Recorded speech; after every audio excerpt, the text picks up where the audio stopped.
Muchimama ravhangeri ripi futi ramakuparidza iri muchimama? Nai mwanangu, haisi nyaya yekuti wakatanga nechinhu ndiani. Nyaya yedu ndeyekuti ngatishandirei pamwe chete tione wakatanga nacho iyeye zvemahistories tinozotaura papaya. Posikatanga iko zvinhu zvimoparidza futi moti hapana unoendako, vanoda kuenda endai. Kama dimi kuona kuti kana muchingoda kuti muchiona kuti imi hamusi kukwanisa mongonyarara pakuti muite zvekuparidza izvi muchiita senge muri kudhonzera mimwe miswe kumashure. Musabata miswe vakomana, tiri kuda kuenda mberi, musadhonza miswe, musadhonza. Mimi ndiye mamangozviona kuti zviripo, so nemahistory enyu nemaperformance amakaita from afar taikunzwai, but vakawanda vanhu vaingotaura pamasocial media. Munhu mumwe nomumwe waitongorwadziwa, ingataingova tinongova nesame log destination. Nyaya yedu ndeyekungoti tese tingoramba tichingoenda kusvika tasvika patinoonawo kuti it's now better. Of course ZANU-PF inozvibudisa yega musystem, iri kubuda mbijana, Mwari haazi benzi. But ngatiregeka kuti kana isisu tirisi vacho vanokutochema, isu tisi toda kutanga futi kuita izvozvo, but tirisi tiri kuchema. You think kuti vanhu vari muZANU-PF vanofila anything? Hapana chavanofila, hapana. Zvakangofanana nezvataitwa nemaBritish nemaAmericans zvokuti tinopiwa masanctions, totambura isisu. Vaya vanhu vanenge they will never feel anything.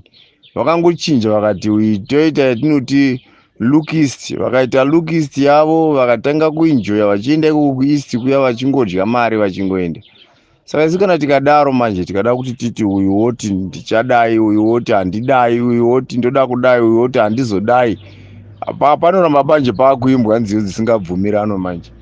Wakamboona zvinoita vanhu vanetsana mumba? Hamuna chinobuda mumba muna baba vanongogara vachiti kana vakanetsana namai vanobva vatanga kuimba nziyo dzavo, uyo mai wavo vachiimba vari kuko vachiinda vakadai. Apa mumba musina ufu, but hazvisolvhi kuti mumba mugova neufu izvozvo.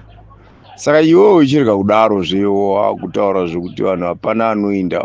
Vamwe vanhu vari so easy to be discouraged, vanobva vatanga kudiscourageka, wobva vatongoona sokuti otherwise iwe watoona vanhu vachidirwa mamvura anopisa and so forth. Where are you getting that information yokuti for sure zvinhu izvi hazvisi kubudirira, tinenge tisina support from any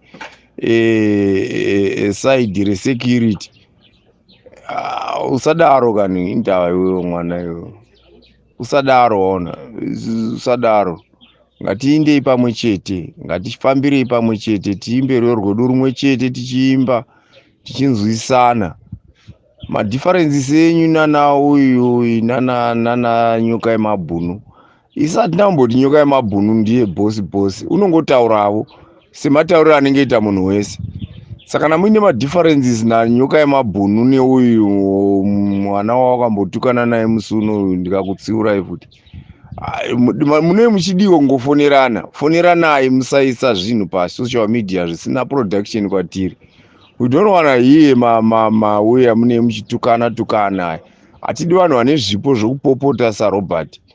Robert waingopopota, but tarisai muone hapana chatakabura. Instead titi panguva yekukambena patinowana zvinhu ndopanovakwa nyika. Dzimwe nyika dzinovakwa nenguva dzekukambena. Ivo vanga vachingoita bhizi rokutuka nokurova chete. Vaya vanenge vachifanira kungoti vachiuya nemadevelopments vairohwa, vanouya nemadevelopments vaigarirwa kunze, zvonzi hatitambiri zvinhu zvemaBritish, but zvese zvichida kuvaka isisu. Saka musadaro, ngatiitei chinhu one. Ndatenda hangu mwanangu kuti pamwe uchandinzwawo ukateerera.